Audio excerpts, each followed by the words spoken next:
welcome back to the Catch Up with Top Achievers HSC Video English series. Now, I can hear a lot of you saying from my last video that the problem is with finding your personal voice, that you don't have any good opinions in the first place. What I think when I say to that is that you just haven't found your voice yet, and you haven't been doing enough thinking to develop those ideas, and what you need is to find and express confidence within that. Once you actually get validation and support for your ideas and opinions, then it's become much easier to be able to express them freely on the day of the exam. If you think that just writing them and just starting off isn't going to be enough, I also have a couple of tips for you for kind of developing better ideas and opinions about text. The first one, and you might not like this, is to read more. When you read both fiction and non-fiction, you're actually absorbing yourself in the world of the text, and you're actually becoming surrounded by the ideas within them. You'd be very surprised how many people don't actually read their HSC English texts in the first place. Please do this. I guarantee it will help you so much in the long run. The second one is actually write more. The process of writing allows you to develop an incredible amount of ideas just by getting things out on the page. Your first draft is never going to be a 20 out of 20.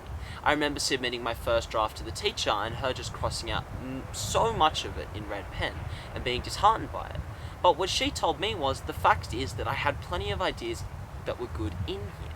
And the more that I wrote, the more that they would actually be able to come out, and I would be actually able to understand which ones were more effective in the first place. So sit down, grab a pen, open up your laptop and start writing. It will help you so much straight away.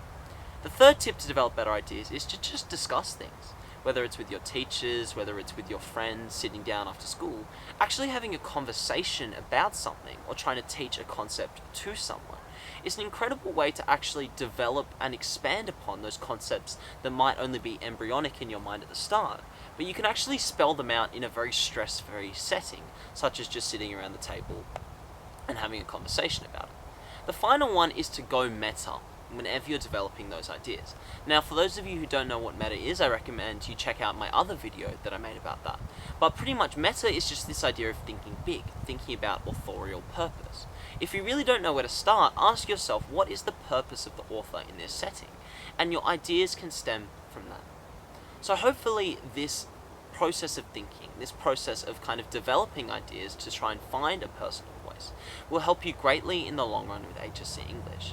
But it will also help you become a better, stronger thinker as well, which is something will stand you in great stead for life.